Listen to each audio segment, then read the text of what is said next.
sur le thème cette fois d'investir davantage dans les compétences pour décupler le potentiel de croissance des économies francophones. Pour en parler, mesdames, messieurs, merci d'accueillir Rita Lahlou, qui est vice-présidente de la CGEM et directrice générale de l'École centrale de Casablanca. Monsieur Mossadegh Bali, qui est président du Conseil national du patronat du Mali. Régis Fassia, qui est vice-président du Conseil national du patronat du Bénin. Sophia Sidos, qui est présidente des conseillers au commerce extérieur de la France. Patricia Verenga-Giesques, qui est administratrice de la Fédération des entreprises du Congo. Et Mohamed Bouamatou, qui est fondateur du groupe BSA. Et pour distribuer évidemment la parole, Souad El-Mallem, qui est partenaire exécutif de Systémique. Ravi d'être parmi vous aujourd'hui. Donc, pour mettre la table à ce beau panel que nous avons aujourd'hui et en profiter au maximum, donc je vais essayer d'être concise et précise en mettant en relief certains éléments qui sont importants. Et par la suite, je vais me rejoindre au groupe pour la période des questions finalement. Donc, alors, comme je disais, pour tirer profit de la richesse du panel que nous avons aujourd'hui, je voudrais faire une brève introduction de notre sujet, bien sûr sans m'éterniser à vous rappeler ce que vous savez déjà, sur les enjeux du capital humain. Chacun d'entre vous le vit à sa manière dans les différentes facettes de sa vie professionnelle. Donc, moi, personnellement, je le vis avec mon chapeau de chef d'entreprise, avec mon chapeau d'investisseur et avec nos clients, investisseurs aussi qui sont intéressés à investir dans l'Afrique francophone. Donc, je pense que nous comprenons tous l'importance du capital humain. Je pense que nous sommes tous d'accord qu'il est primordial d'investir dans le capital humain. Donc, plus besoin de mettre en évidence les liens entre l'éducation, la formation professionnelle et la productivité économique.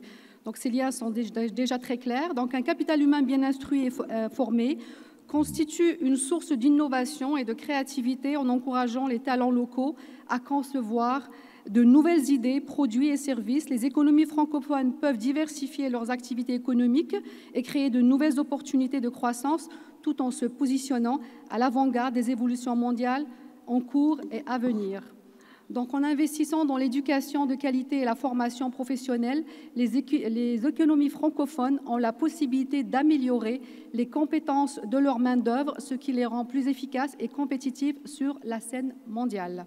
Donc, la question n'est pas d'investir ou ne pas investir, mais plutôt comment investir efficacement, comment accélérer la cadence et comment être pertinent par rapport aux différentes réalités dans l'économie francophone. Nul besoin de rappeler que les enjeux ne sont guère similaires au sud de la Méditerranée d'un pays à l'autre et encore plus à comparer au nord de la Méditerranée. Donc les défis à relever sont sérieux pour assurer l'accès à l'éducation, à un enseignement de qualité et surtout à une adéquation formation-emploi. Donc j'aimerais échanger avec nos chers panélistes sur les actions nécessaires pour renforcer l'investissement dans le capital humain et sur la collaboration dans la scène francophone. Donc merci.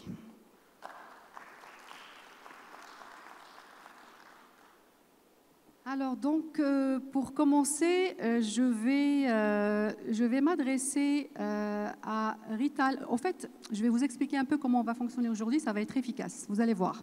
Donc l'idée, c'est qu'on va en premier lieu faire un premier tour de roue. Question que chacun des panélistes va pouvoir s'exprimer sur l'état des lieux des sujets qui les concernent par rapport des pays qu'ils représentent ou bien par rapport à la vision sur l'espace francophone. Ensuite, on aura la chance de faire un deuxième tour de roue. Question d'avoir des propositions concrètes. Et d'ailleurs, j'ai avec moi ici Madame Mariam Gam, qui est responsable de la commission Capital Humain de la CGEM, qui va agir comme rapporteur. Et l'idée, ça serait que, pour conclure et pour profiter du temps que nous avons ici, je vais demander à tout le monde une action concrète et ça va être rapporté, bien entendu, question de pouvoir se mesurer l'année prochaine. Voilà. Donc, je commence par Madame Rita Lahlou. directeur général de l'École centrale de Casablanca et vice-président de la CGEM. Donc, Madame Rita Lhlou, qu'est-ce que vous pouvez nous faire? Un état des lieux quant à la situation au Maroc, et bien sûr, et si l'objectif de décupler, comment vous le voyez? Où on en est sommes? Donc, question de partager avec nous votre vision des choses. Merci Soad et merci de me donner l'opportunité de peut-être approfondir ce qui a été clairement expliqué ce matin en séance, la première plénière par M. Tazi et Ali Seddiqi. Je pense que tout le monde est d'accord pour aujourd'hui constater que le Maroc, avec ses choix stratégiques qui ont été clairement visibilisés depuis 20 ans, a aujourd'hui délivré en termes de capital humain tout le staffing, qu'il soit quantitatif ou qualitatif, pour les grands secteurs qui ont été choisis. Alors on cite assez classiquement l'automobile, qui est très bien connu. On cite également l'aéronautique, et ces deux secteurs sont assez symboliques dans leur capacité à démontrer, on va dire, une industrialisation de qualité, parce qu'aujourd'hui, le Maroc se positionne comme le premier exportateur vers l'Europe, par exemple en véhicules automobiles privés, parce qu'il est capable de construire les éléments les plus difficiles d'un avion, hein, c'est-à-dire des éléments du réacteur. Et on a démontré pour un certain nombre de secteurs qu'on était capable, de planifier le besoin de ressources humaines, de les former en temps et en heure pour les différents secteurs. Et cela démontre en fait qu'on a eu la possibilité de craquer un modèle pour les secteurs qui se sont impliqués, qui se sont engagés en termes de leadership. Donc, il y a d'autres secteurs qui sont aujourd'hui très représentatifs, par exemple dans la francophonie, c'est l'outsourcing. Aujourd'hui, le Maroc travaille quasiment à hauteur de 130 000 personnes pour le monde, mais en particulier pour le monde francophone, grâce également à une très bonne coordination entre le secteur et les acteurs de la formation.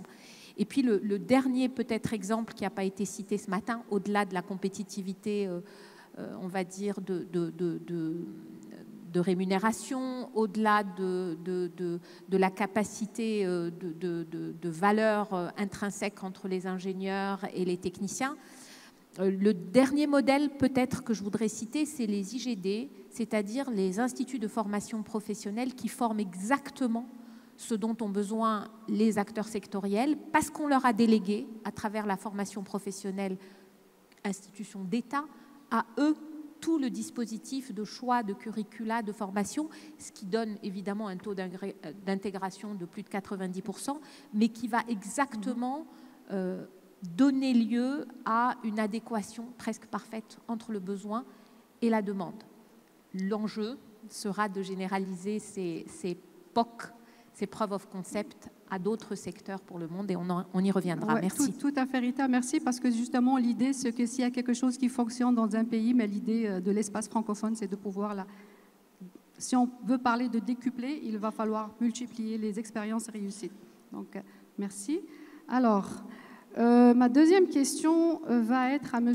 Moussadek Balé, président du Conseil national du patronat du Mali. Donc, j'aimerais vous entendre sur le rôle et la place du capital humain dans le développement socio-économique. J'ai bien compris que le Mali a fait un travail de fond et qu'il y a des stratégies qui ont été adoptées pour booster. Donc, parlons-nous de cette démarche et de ce qu'on pourrait en retenir. Merci Madame. Tout d'abord, je profite du micro pour remercier la CGEM et l'APF pour l'accueil qui nous a été réservé ici. Vous l'avez dit en introduction, Madame, plus besoin de montrer l'importance du capital humain dans le développement de nos économies, dans le développement de nos pays tout court.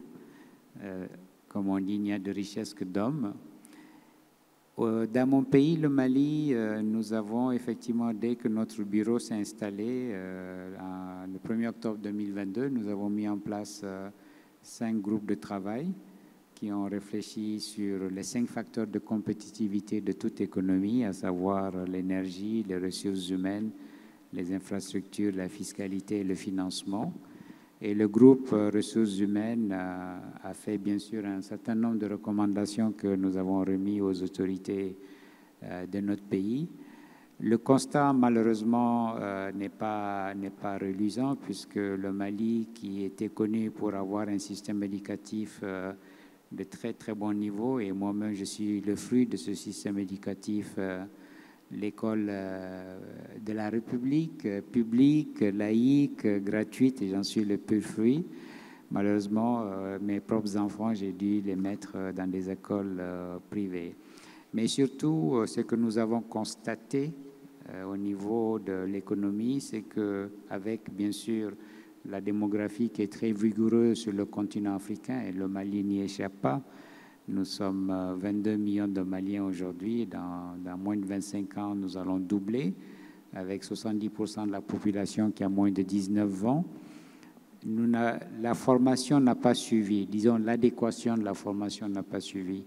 Nous avons malheureusement adopté un système où on voulait massifier l'éducation supérieure, l'enseignement supérieur, au détriment de l'éducation de base et surtout l'éducation, l'enseignement technique et professionnel.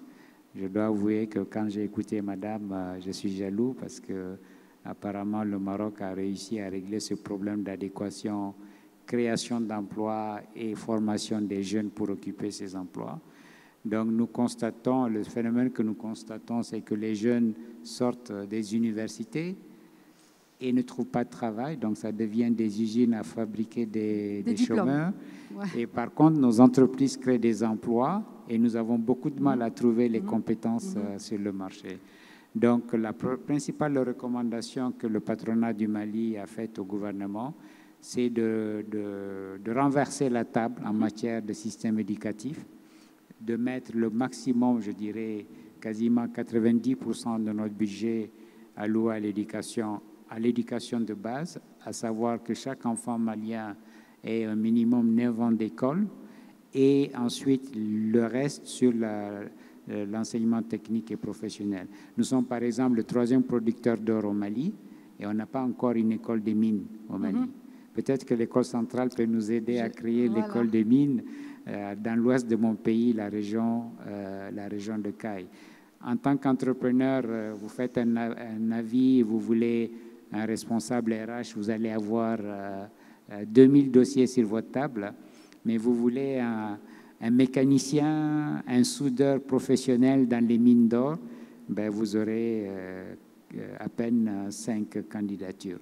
Donc voilà la problématique essentielle à laquelle nous sommes confrontés, les entrepreneurs maliens sont confrontés, et j'espère qu'en collaboration avec l'État du Mali, on va pouvoir réformer le système éducatif pour mettre l'accent sur la formation technique et professionnelle et qu'une petite élite puisse aller à l'université. Et surtout, ne pas réinventer la roue, parce que s'il y a des histoires de succès dans certains pays, donc dans l'espace de la francophonie, c'est de s'assurer qu'on... Ah oui, absolument. Le Maroc est un success story, la Tunisie, en dehors du continent africain, les modèles les plus aboutis, c'est la Suisse et l'Allemagne. Ouais. Merci, merci. Alors, ça m'amène à donner la parole à M. Régis Fassia, vice-président du Conseil national du patronat du Bénin. Donc, par rapport au Bénin, on aimerait vous écouter et comprendre les enjeux qui sont reliés à la qualité de l'éducation comme un intrant indispensable pour décupler la croissance et le développement de votre pays, si vous voulez bien nous en parler. Merci beaucoup. Alors, pour la petite histoire, tout à l'heure, lorsque j'étais au déjeuner, j'ai rencontré un charmant monsieur qui a été diplomate pendant de très, très longues années dans les pays africains. Et lorsque je lui ai dit que j'étais béninois, il m'a dit, mais vous savez, de mon temps, on disait que le Bénin était le quartier latin de l'Afrique, et aujourd'hui, le Bénin est le Taïwan de l'Afrique. Eh bien, je prends. Je prends pourquoi ? Je prends parce que, effectivement, le Bénin a fait un travail extraordinaire au niveau du capital humain, et je ne voudrais pas me substituer ici en tant que porte-parole des pouvoirs publics du Bénin, mais je voudrais rester extrêmement factuel et dire les choses dans leur véracité. Vous savez, le Bénin a amorcé un processus de réforme systémique et a mis en place ce qu'on a appelé le programme d'action. Et ce programme, de mon point de vue, et là ça n'engage que moi ce que je dis, ne pourra se décliner qu'à deux conditions. La première condition, c'est de mettre en place le capital humain qui va accompagner le processus et faire réaliser le processus. Et la deuxième condition, c'est le chronogramme autour duquel tout ceci va se réaliser. Alors, en termes de capital humain, eh bien, on a compris au Bénin qu'il fallait absolument avoir de très bons mécaniciens, de très bons soudeurs, de très bons maçons, de très bons informaticiens, de très bons comptables. Donc, on a misé sur ce que j'appelle la formation des métiers, l'école des métiers, donc les techniciens, et ça a permis effectivement de mettre en place la capacité pour le Bénin de pouvoir avoir des jeunes qualifiés sur des domaines techniques. On a misé aussi sur la formation professionnelle parce que c'est extrêmement important pour les personnes qui sont déjà dans l'activité d'être recyclées, d'être formées.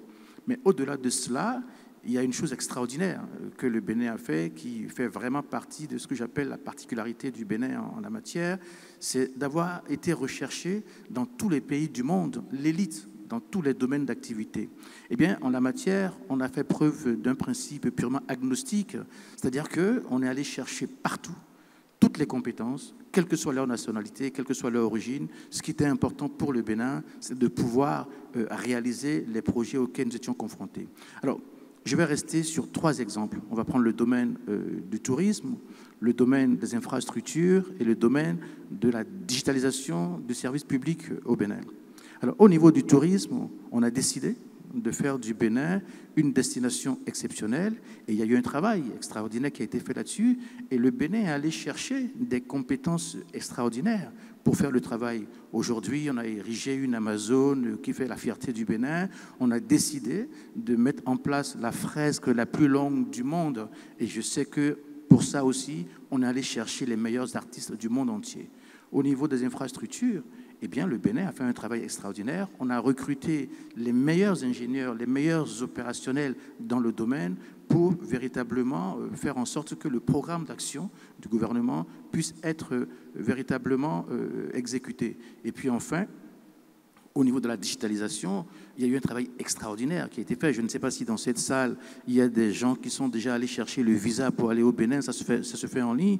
Il semblerait que c'est l'une des applications les plus flexibles, les plus conviviales qu'il y a au monde aujourd'hui. Et tout cela, c'est du fait du capital humain.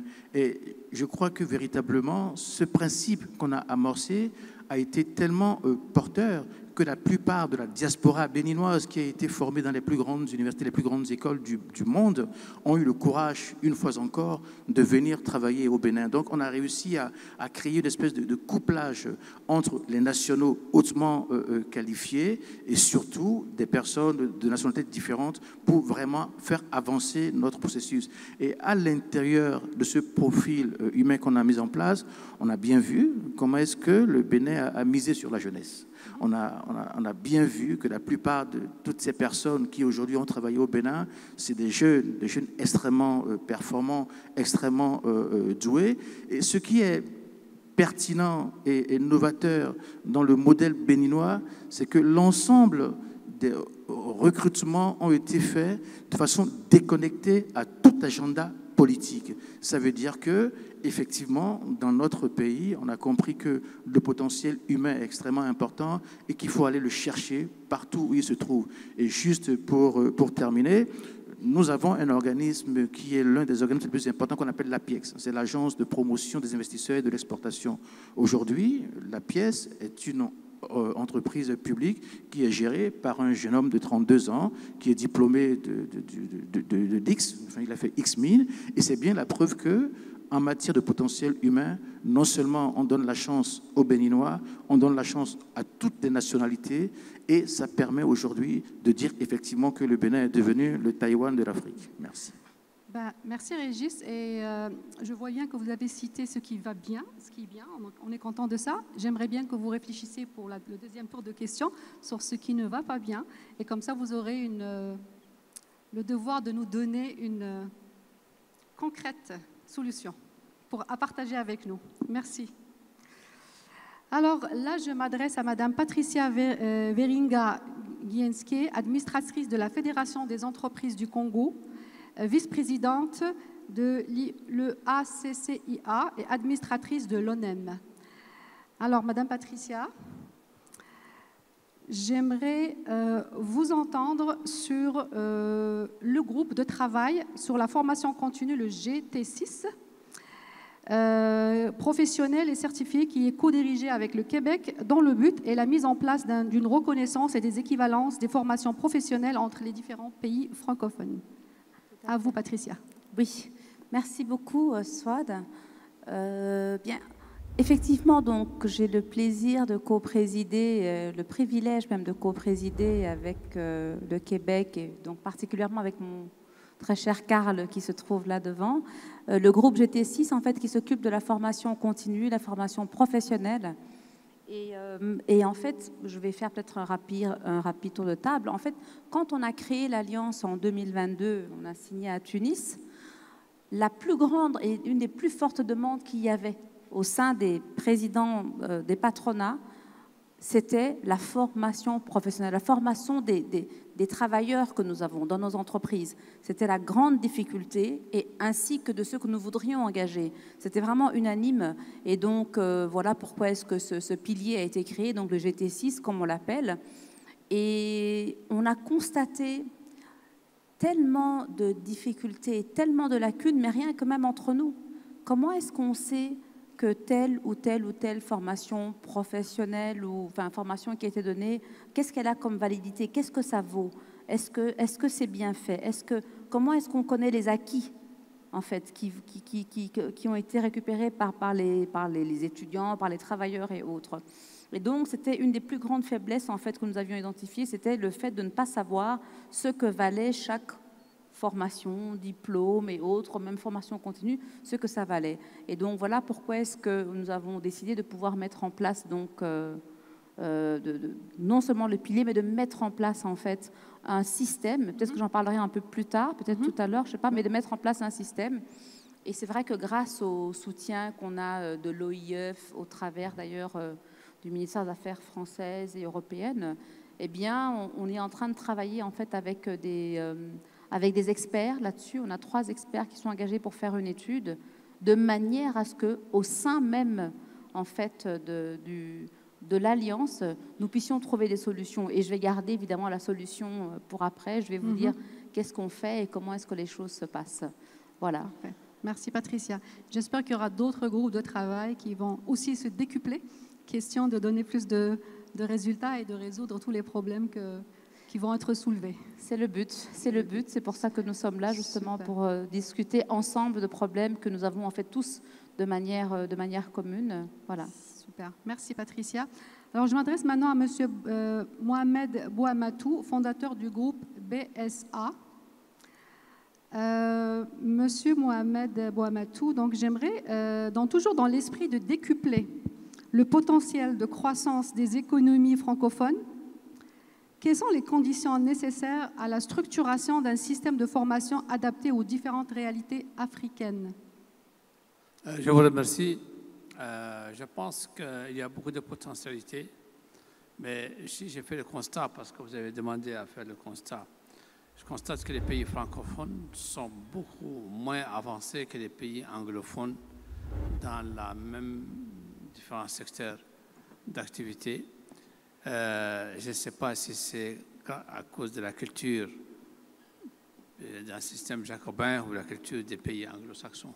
Mais je sais que nous sommes tout à fait, les pays francophones sont en retard par rapport aux pays anglophones, dû essentiellement à leur système de travail, leur système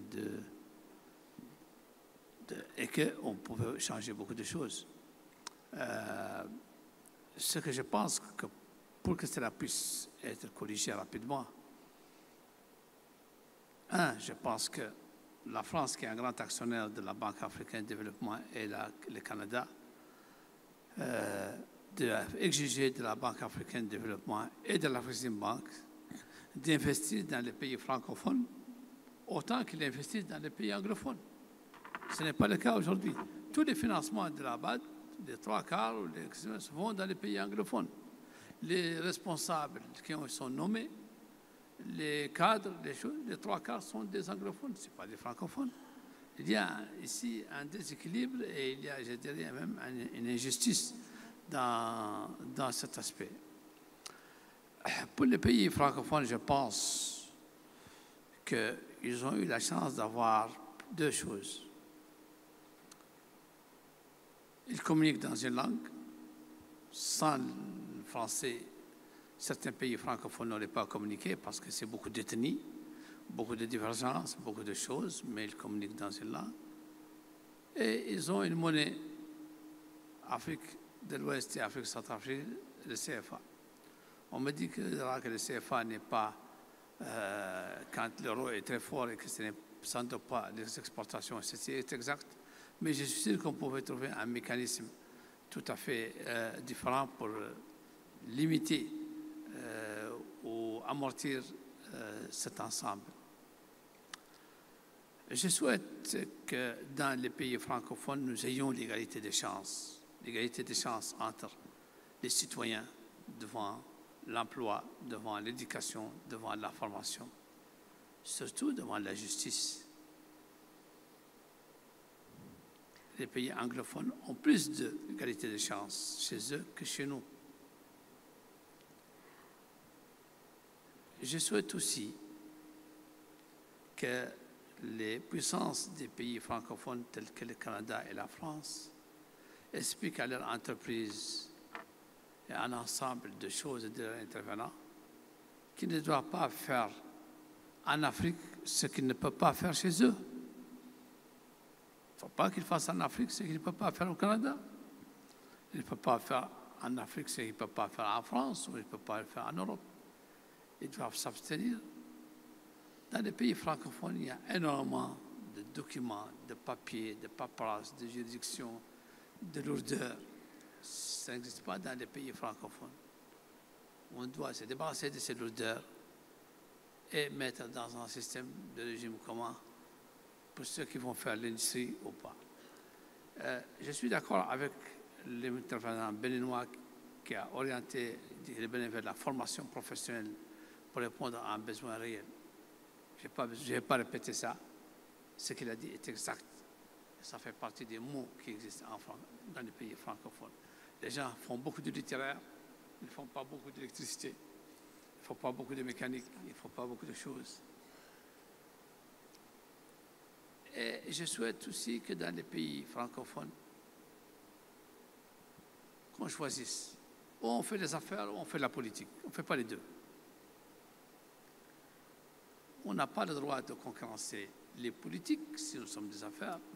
Mais quand on a le pouvoir et on a les politiques, on ne doit pas concurrencer les hommes d'affaires. Nous, les hommes d'affaires, nous ne pouvons pas être en compétition ni avec l'État, ni avec les gouvernants, ni avec la périphérie du pouvoir. Monsieur Mohamed Benamouatou, je pense que vous avez fait un très bon point par rapport à cet équilibrage qu'on devrait avoir intra-africain et peut-être dans l'espace de la francophonie avec tous les enjeux qui sont à différents niveaux.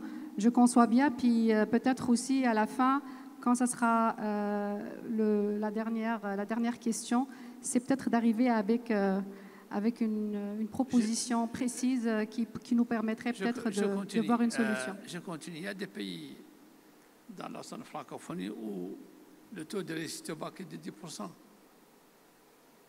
Le reste va dans les déchets. Et il n'est pas orienté. Parfait. Donc, les gens parlent souvent aussi dans nos pays de colons, d'anciens colons, de colonisateurs, de ceci. Les colons sont partis à 60 ans. Nous, aujourd'hui, nous sommes colonisés par les nôtres. Nous sommes concurrencés par les nôtres, les colons. On cherche un bouc émissaire en mettant ça sur les colons. Merci, monsieur Benamouatou. Madame, je n'ai pas terminé. Je dois passer la parole. Madame, je n'ai pas terminé. Laissez-moi terminer encore, s'il vous plaît. Ou il ne fallait pas m'inviter. Nous souhaitons, dans la francophonie, il n'y a pas de financement de la recherche, ni des brevets, ni du développement. Les gens sont obligés d'aller aux États-Unis. Ils sont obligés d'aller ailleurs. Parce qu'il n'y a pas une culture de financement de la recherche Micro. Alors, j'ai vu que certains disent que la démocratie n'est pas faite pour l'Afrique, on ne devait pas l'imposer. On ne doit pas l'imposer, nous la choisissons. Mais c'est faux. Nous avons le droit d'être démocrate, nous avons le droit de péter un de droit. Pourquoi le Mozambique est un pays démocrate avec une alternance au pouvoir et qui réussit très bien et qui a un niveau de développement et de croissance comme la Malaisie? Et c'est une démocratie. Les autres arguments sont faux. Les contestations sont fausses. Ces choses sont fausses. Nous demandons et nous faisons appel, si nous pouvons faire recommandation, à nos gouvernants de ne pas nous concurrencer et de ne pas nous porter préjudice et de nous faciliter les choses et que les règles soient claires, transparentes et qu'on peut faire des affaires sans être obligé de faire des courbettes pour l'administration. C'est ça qu'il faut pour la francophonie. L'égalité des chances, le droit des affaires, la liberté d'exercer, la sérénité, la tranquillité. Les îles Canaries sont en face de mon pays. Ils n'ont pas d'eau, ils n'ont pas d'électricité, ils n'ont pas de fleuve Sénégal. Les îles Canaries. Leur PIB fait 40 milliards de dollars. Les îles Canaries. Ils n'ont pas d'eau, ils n'ont pas de fleuve Sénégal, ils n'ont pas d'océan Atlantique comme nous. Merci, monsieur. Ils font 40 milliards de dollars de chiffre d'affaires. Nous sommes à 8 milliards. Il y a un problème. Il faut trouver la solution. Merci beaucoup pour votre intervention. Je donne la parole maintenant à madame Sophie Sidos, présidente des conseillers du commerce extérieur de la France, le CCE. Alors, madame Sidos, l'idée aujourd'hui, c'est dans le cas d'un espace francophone, c'est j'aimerais vous entendre sur comment vous voyez l'état actuel de la collaboration réelle entre les États francophones en matière d'investissement dans le capital humain pour assurer un équilibre nécessaire dans la zone. Merci. Alors, les conseillers du commerce extérieur, c'est quoi? Ça regroupe 4500 chefs d'entreprise basés dans 150 pays dans le monde. Et je veux dire que l'espace francophone, pour moi, n'est pas limité à un espace, mais c'est le monde. Et j'aime bien le slogan de l'Alliance des patronats français, prospérer ensemble. C'est tous ensemble qu'on va trouver une solution. Alors, ce que je disais, Mohamed, tout à l'heure, et ce que vous disiez un peu tous, c'est vrai. Si on fait le constat de 2000, en l'an 2000, on avait une école française pour 2 écoles anglophones. Aujourd'hui, pour une école française, on a 20 écoles anglophones. Alors, on devrait se dire, il faut parler anglais. Eh bien non, il faut parler français. Alors, pourquoi il faut parler français aujourd'hui? Parce que, justement, comme nous l'a dit notre président Emmanuel Macron, aujourd'hui, l'Europe, c'est la traduction. En Europe, qui est-ce qui parle français? La France, un petit peu le Luxembourg, un petit peu la Suisse, mais c'est tout. La majorité de l'Europe ne parle pas français. Souvent, on pense qu'on parle tous français en Europe, mais non. On a besoin aujourd'hui dans les écoles d'apprendre le français, d'apprendre l'anglais, d'apprendre plusieurs langues. C'est ça ce qui va faire la différence. Et on a besoin aujourd'hui dans nos entreprises, parce que je représente les entreprises basées dans le monde entier, je remercie du reste mes collègues du MEDEF qui sont là, et Patrick Martin et Geoffroy, on a besoin de plus former, de faire monter en compétences nos entreprises. Et en les faisant plus monter en compétences, en parlant plus français, on va aider la francophonie à se développer. Je vous rappelle un petit chiffre sur le Maroc. Aujourd'hui, en France, on a 46 000 étudiants marocains en France. C'est le premier contingent d'étudiants en France. Et Geoffroy, tout à l'heure, me rappelait, il y a eu cette année 54 polytechniciens marocains. Pour nous, l'IX, c'est quand même the top of the crop, c'est la meilleure école française. Et bien, on a 54 Marocains. Eh bien, où est-ce qu'ils vont aller, ces jeunes Marocains? Ils vont rentrer chez eux et ils vont être dans l'élite marocaine. C'est ça ce qu'il faut faire. Il faut développer l'école en France ou à l'international par des e-programmes, comme le disait la table d'avant. Et il faut en effet faire monter en compétences nos étudiants. Merci, Sophie.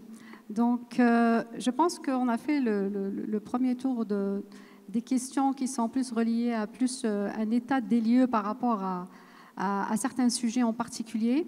Je vais me tourner vers encore Rita.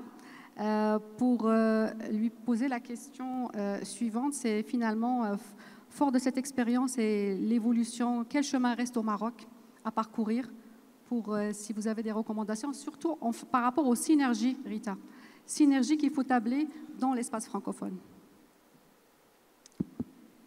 Merci. Alors, je vais devoir peut-être réexprimer l'idée de tout à l'heure. Comme disait notre amie représentante du Mali, le Maroc n'a pas réussi ce rêve d'avoir un marché totalement en adéquation entre l'offre et la demande.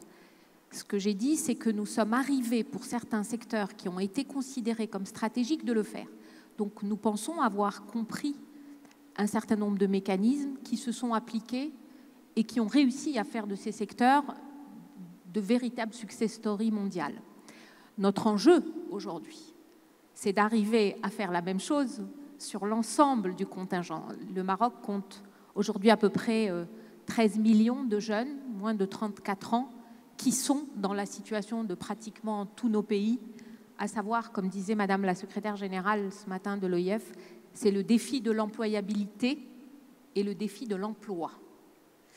Et nous sommes tous conscients que nous n'allons pas pouvoir, chacun dans nos pays respectifs, employer toutes nos ressources, nous qui sommes encore dans des pays à fort dividende démographique.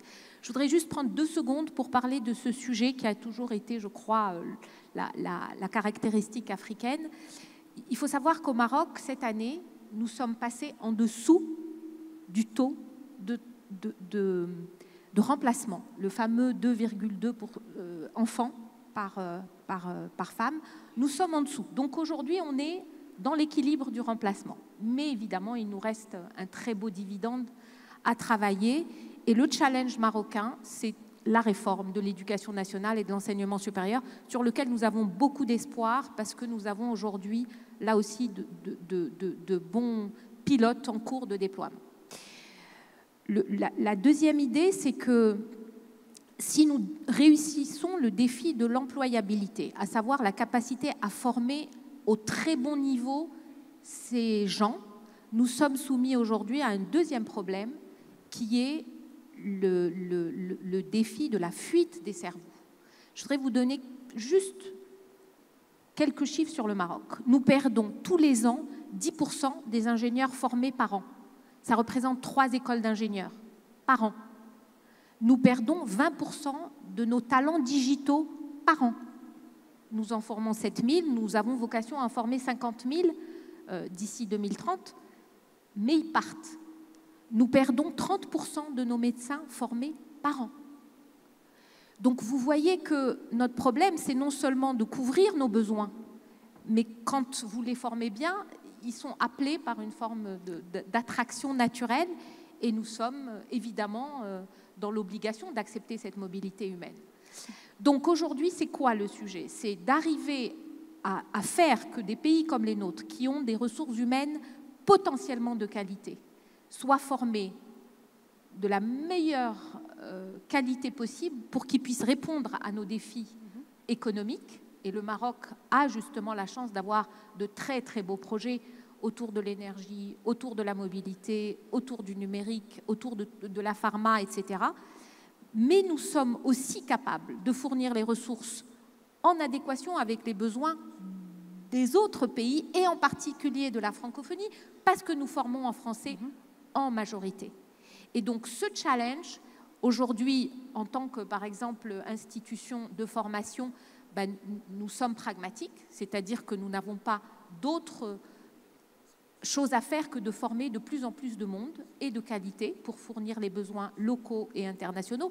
Mais la nouveauté, et qui nous a été annoncée récemment par le ministre du Travail, d'Emploi et de la PME marocaine, c'est qu'il est en contact avec un certain nombre de ministères équivalents dans le monde, en tout cas occidental proche, pour dire organisons-nous. Tout à fait. Tout simplement. Tout à fait. Vous avez besoin de nos ressources, on ne peut pas être les seuls à les former pour vous les donner. Aidez-nous à les former, aidez-nous à financer ce genre de formation. La BAD vient de financer 160 millions quasiment pour le ministère de l'Éducation nationale, mais nous devons raisonner écosystème et pas silo. Et c'est la seule moyen pour moi de répondre pour cette problématique d'emploi dans notre région.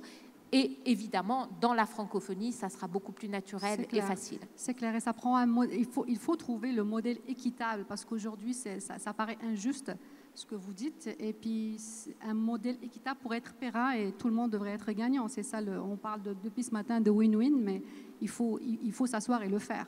Donc, sinon, c'est ça. Parfait, ben, merci Rita pour ces recommandations concrètes. Donc, j'aimerais maintenant me tourner vers M. Moussadek Balé, président du Conseil national du patronat du Mali. Et j'aimerais toujours vous entendre parler d'une initiative ou d'une solution concrète que vous voyez par rapport à ce qu'on a discuté qui pourrait être utile pour le Mali et pour l'espace francophone. Merci. D'abord, madame, ceux que vous formez là, c'est mon ami Blackburn au Canada qui vous les pique. Hein? Non. D'abord, moi, je pense qu'il n'y a pas un modèle, il n'y a pas de one size fits all. Donc, chaque pays a ses réalités, chaque pays a ses besoins. Par contre, je pense que de façon générale, dans les pays francophones, il faut questionner le modèle élitiste qu'on a hérité de nos anciens colons, cher ami Étienne,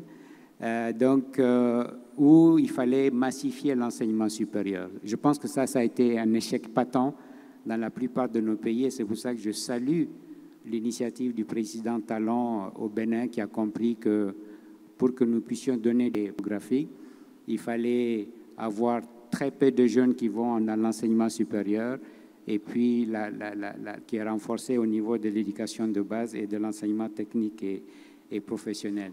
C'est pour cela que moi, j'aimerais, madame, donner quelques takeaways, quelques idées à la francophonie. On voit souvent des universités marocaines, tunisiennes, françaises, suisses faire des joint ventures dans nos pays pour créer des campus universitaires.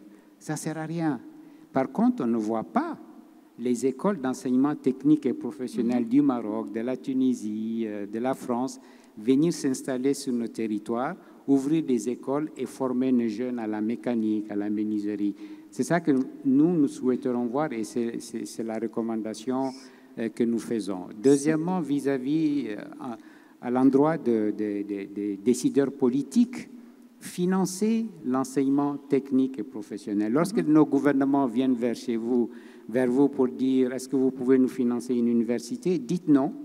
Mais si vous voulez qu'on vous finance une école des mines à Caille, là, on peut effectivement financer cela. On n'a pas parlé, madame, de la diaspora. C'est vrai qu'on forme nos jeunes. Il n'y a pas que ce l'adage qui dit l'adage... on dit qu'il y a plus de médecins béninois à Paris qu'au Bénin. Si qu'on réunisse les conditions pour que cette diaspora revienne sur le continent africain et apporte sa contribution, je pense que ce gap de formation, surtout au niveau technique, professionnel, dans un premier temps, peut être couvert par la diaspora. Tout à fait. Puis j'aimerais aussi dire que c'est pas comme vous l'avez bien dit, ça passe pas nécessairement par le modèle traditionnel, et ça me donne envie de poser tout de suite la question à Patricia. Justement, on dit dans l'ère de la technologie qui évolue vite que tout le reste. Est-ce que vous pouvez proposer concrètement des solutions ou une solution concrète? Oui, tout à fait. Justement pour décupler, parce qu'on doit sortir du modèle traditionnel qui, bien sûr, il a fait son temps, mais aujourd'hui, avec les moyens technologiques, il y a moyen de faire mieux, quoi. Tout à fait, tout à fait. Et en fait, c'est plutôt... moi, je voulais plus aborder ça, donc le côté solution. J'allais parler de types de solutions différents. D'abord, ce que l'Alliance fait, parce qu'après tout, nous sommes l'Alliance des patronats francophones. Donc, qu'est-ce que nous avons fait par rapport à ça? Sachant très bien que ce dont je vais parler maintenant, c'est une de plusieurs solutions, parce qu'en fait, on ne peut pas tout faire en même temps, donc on y va étape par étape. Donc, au niveau de l'Alliance des patronats francophones, dans le groupe GT6, eh bien, on est en train de financer en fait une étude pour pouvoir faire une sorte de certification commune. Et quand une certification commune, c'est-à-dire qu'on va établir des termes de référence On établit des termes de référence plus ou moins communs, mais pour que nous, en fait, on les mette en pratique, pour que nous, entre nous, on puisse se dire, voilà, quand quelqu'un est formé de telle façon, nous sommes, nous, patronat, nous, chefs d'entreprise, nous sommes contents et nous savons que ces personnes peuvent travailler chez nous ou alors elles peuvent être dans de l'auto-emploi. Ça, c'est déjà une des premières choses qu'on veut produire dans les mois qui suivent. Je pense qu'à la prochaine REF, ce sera fait, ce sera prêt et on aura mis ça en pratique parce que entre nous, d'abord donc labelliser ça entre nous et peut-être après, si on voit que ça fonctionne très bien, le proposer en fait aux États, à nos notifs. Première chose. Deuxième chose, de manière toujours très pratique, je vais vous parler de 2 modèles qui existent. Nous, au niveau de la RDC, il n'y a pas que la RDC, il y a 4 autres pays qui l'ont expérimenté. On a travaillé en fait avec un programme de Microsoft au travers de l'OIE, donc l'Organisation internationale des employeurs. On a travaillé sur un programme qui s'appelle Tech at Work, où on avait 2 ans pour former des jeunes au niveau digital, parce qu'on en parle pas assez et qu'on le veuille ou non, le digital est là. On a eu l'atelier, le panel avant par rapport à l'intelligence artificielle, c'est déjà présent. Donc on ne va pas prendre du retard, on ne va pas rester en retard. L'avantage qu'on a aujourd'hui sur les pays francophones, africains et francophones de manière générale, c'est que les jeunes utilisent l'outil informatique, les téléphones. Et donc cette formation a été donnée à 5000 jeunes sur ces 2 ans, la frontière, puisque quand on est dans le digital, c'est partout. Tant qu'il y a de l'électricité, tant qu'il y a d'Internet, ça c'est encore un autre souci parce que le coût de l'énergie, on devra aussi en parler. Mais entre-temps, ces 5000 jeunes ont été formés à l'outil Microsoft qu'on utilise quasiment tous aujourd'hui. Et pays, déplacements et autres. Donc ils ont été formés par rapport à ça. Et en plus, ils ont été formés en fait à l'outil sur l'entrepreneuriat. Donc ça veut dire que ces jeunes, par nos entreprises, peuvent créer de l'emploi pour eux-mêmes. Et ça, c'est en fait la grande innovation du programme. Bien sûr, il y a le programme ENCAF. Bon, je vois qu'on commence à être réduit en termes de temps. Oui, tout à fait, on commence à manquer de temps. Mais ENCAF, c'est parce que comme ce sont des programmes qui sont faits au sein justement des patronats francophones, il y a le programme ENCAF aussi, qui est un programme de digitalisation. Mais de nouveau, en fait, on va dans le côté pratique des choses. Et là, le but, c'est d'aller vraiment sur terrain, en fait. Ça veut dire qu'on va le faire sur terrain. On veut avoir des structures, donc de la formation professionnelle, mais digitalisée. Et donc, ce sont les solutions concrètes. C'est pour dire que des choses se font, qu'on évolue, que quand on se concerte et quand on est assis comme ça, c'est pas juste parce qu'on a rien à faire, mais que réellement, on vient avec des vraies solutions. Et en tout cas, nous, sur les RDC, on vient de le vivre parce qu'en fait, du coup, ces jeunes-là vont être non seulement pris dans les entreprises, parce que du coup, on en a besoin, il y a cette grande demande-là. Et comme je dis de nouveau, il peut y avoir de l'auto-emploi aussi. Donc voilà des solutions concrètes qui se font au jour d'aujourd'hui. Merci Patricia. Merci, il va falloir qu'on conclue. Donc je vais laisser Sophie dire son dernier mot et puis on va devoir conclure. Merci. Je voudrais d'abord saluer notre ministre du Commerce extérieur qui est arrivé, Franck Riester. Voilà. Merci Franck. En France, on a la chance d'avoir un outil pour les entreprises assez extraordinaire qui s'appelle le VIE. Le VIE, c'est quoi? C'est des jeunes qu'on envoie à l'international pour se former. Ces jeunes découvrent l'international. Alors souvent, il y a la mobilité qui n'est pas facile, mais grâce à Business France, c'est plus facile de les envoyer à l'international. Et ces jeunes-là aiment et découvrent l'international et l'international. Et bien la francophonie, ça passe par ces jeunes-là, parce qu'on les envoie partout dans le monde. Donc mon souhait, c'est quoi? On a fêté le 100 millième VIE, mon souhait c'est de multiplier par 2 et d'avoir 200 000 VIE à travers le monde. Comment est-ce qu'on fait? C'est à vous, les entreprises françaises, de les embaucher plus à l'international. Et puis la dernière chose que je veux dire quand même, c'est que les CCE, on fait partie de la Team France Export. La Team France Export, c'est les CCI, c'est les CCIF, c'est les régions, c'est Business France. Et que chasser tous ensemble en meute, c'est quand même plus facile. La francophonie, pour y arriver, il faut être tous ensemble. Tout à fait. Je pense que ça conclut bien, le panel. Donc, monsieur, allez-y. Est-ce que vous allez conclure, proposer qu'il faut créer une Exim Bank francophone? Il n'y en a pas. Dans les pays anglophones, il y en a. En Inde, il y en a. Aux États-Unis, il y en a. Dans les pays anglophones, dans les pays francophones, il n'y a pas. Une Exim Bank. Une Exim Bank. pour encourager notre grand concurrent aujourd'hui, pour les entreprises de bâtiments, les entreprises de travaux publics, les entreprises de technologie, il n'y a pas. Vous avez raison, et c'est la raison pour laquelle nous avons les personnes qui sont en train de rapporter l'information, question justement de créer des groupes de travail ou ceux qui existent pour travailler. Le coût de l'énergie francophone est plus élevé que dans les pays anglophones. 3, le coût des communications téléphoniques, qui est chose très simple. Elle coûte 3 fois plus cher dans les pays francophones que dans les pays anglophones. Je prends l'exemple du Ghana. Le Ghana, la communication téléphonique coûte moins cher que les pays francophones. Je ne vais pas citer les pays, mais vous pouvez vérifier. Merci beaucoup. Merci. Donc, quand même que tout le monde a pris le temps de parole, il y a un mot que... allez-y, Régis. Oui, merci beaucoup. C'est vrai que vous avez demandé en début de réfléchir sur des approches de solutions. Vous savez, les problèmes que nous avons dans l'espace francophone ne sont pas les mêmes. Ce que la France a comme problème n'est pas le même que ce que le Bénin, le Togo, le Burkina a. Aujourd'hui, nous sommes en train de construire nos pays. Et pour cela, on a besoin d'ingénieurs. On a besoin de gens qui ont des formations livresses. Et il y a un modèle français qui est extraordinaire, qui a toujours bien fonctionné. C'est un modèle des classes préparatoires. Vous savez, et je parle sous le contrôle de Geoffroy qui est dans la salle. Hein, au XVIIe siècle, si mes souvenirs sont bons, des jésuites se sont promenés en Chine et ont découvert une méthode pédagogique exceptionnelle et qui a été importée en France. Et c'est comme ça que Napoléon Bonaparte a inventé le principe des classes préparatoires. Aujourd'hui, qu'est-ce qui se passe? On est tellement sûr de la fiabilité de cette méthode de travail que de plus en plus de mécènes viennent en Afrique, au Bénin, au Togo, au Burkina, un peu partout, qui sortent des baccalauréats. Alors, lorsque ces élèves sont récupérés dans nos pays africains et vont en France, en l'occurrence au lycée Louis-le-Grand, pour ne pas le nommer, eh bien, ils font les classes préparatoires. Ils intègrent l'X, ils intègrent Centrale et tout le reste. Mais le problème, c'est quoi?